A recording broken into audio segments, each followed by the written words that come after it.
Salut à tous, aujourd'hui sur TechNesh, on fait enfin une pause sur les smartphones parce que j'en ai vraiment testé beaucoup. Et d'ailleurs, j'ai fait une vidéo sur le iPhone SE 3, la version 2022, en espérant que tu l'as pas déjà acheté. Si tu me suis sur Instagram, tu as dû voir que j'ai reçu cette semaine donc des produits de la marque Shapeart, donc qui sont des accessoires pour vélo, trottinette et moto. Si tu n'es pas encore abonné, tu t'abonnes tout de suite à mes différents réseaux sociaux et à ma chaîne YouTube, comme ça t'es au courant des actualités tech, gaming et mobilité électrique. Mon test de la pochette Shapeart, c'est tout de suite sur TechNesh.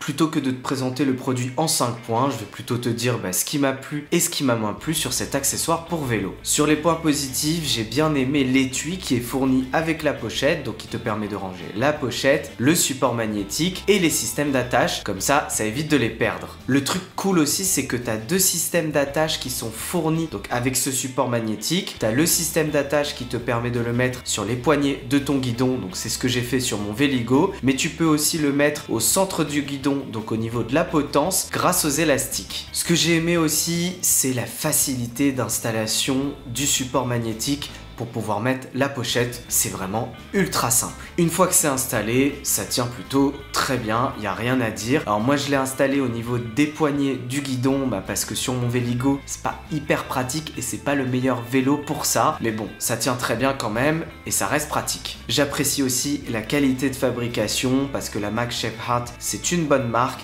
qui est connu dans les accessoires vélo. En plus, j'ai fait quelques trajets avec et c'était des trajets parfois très mouvementés. Ça bouge pas et en plus, ça absorbe très bien les chocs, ce qui est une bonne chose pour la longévité de ton smartphone. L'aimant est très puissant, donc ne t'inquiète pas, ça ne va pas tomber et je suis pas le premier à l'avoir testé, donc pas de souci à ce niveau-là parce que je sais que c'était un peu mon angoisse aussi quand j'ai installé ce système. Dernier point, l'avantage de ce système, c'est que ça protège bien ton smartphone puisqu'il est dans une pochette, donc si jamais il tombe, c'est un peu plus amorti et puis surtout, si jamais il pleut, ton smartphone reste au sec. Donc pas la peine d'avoir un smartphone qui résiste à la pluie. Sur les points négatifs, mais là c'est plutôt l'inconvénient du système qu'on m'a envoyé, c'est que c'est très facile à installer, donc ça c'est cool, mais du coup tu peux te le faire voler très facilement. Je parle du support magnétique. Heureusement, il y a un autre modèle, toujours chez Shapeart, qui lui s'installe réellement en vissant le support sur le guidon et donc qui te permet de résister contre le vol et de l'installer de manière plus pérenne. Mais du coup, tu perds en flexibilité forcément. J'ai deux points qui m'ont particulièrement gêné pendant mon test. Donc c'est que la pochette est très sujet au reflet. Du coup, s'il y a beaucoup de soleil, forcément tu vas avoir une visibilité diminuée, contrairement par exemple au système Quad Lock où ton smartphone n'est pas dans une pochette et donc tu as une parfaite lisibilité. Bon, par contre pour le système Quad Lock, ça veut dire utiliser leur coque spécifique,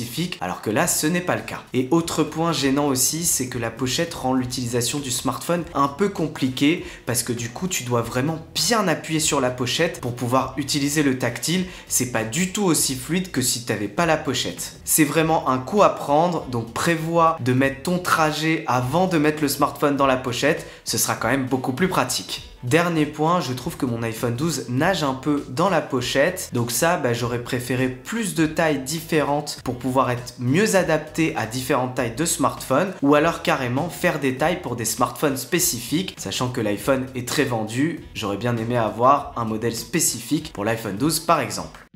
C'est un bon produit et de qualité et je peux te le recommander les yeux fermés. Si tu cherches une solution pour accrocher ton smartphone à ton vélo, ta moto ou ta trottinette et que tu veux que ton smartphone soit protégé, alors fonce, c'est vraiment une très bonne solution. En plus, ça protège le smartphone contre la pluie, donc si ton smartphone n'est pas résistant à l'eau, c'est un très bon point. Et puis surtout, ça absorbe bien les chocs, donc sur la durée, ça évite que ton smartphone s'abîme. N'hésite pas à me dire ce que tu en penses en commentaire de cette vidéo. Tu me mets un pouce vers le haut qui se trouve juste en bas de la vidéo si tu m'as aimé ma vidéo et surtout, tu t'abonnes à ma chaîne et à mes différents réseaux sociaux pour être au courant de l'actualité. La prochaine fois, on aura toujours plus de tech, de gaming et de mobilité électrique. Et comme d'habitude, je te dis à bientôt sur TechNesh.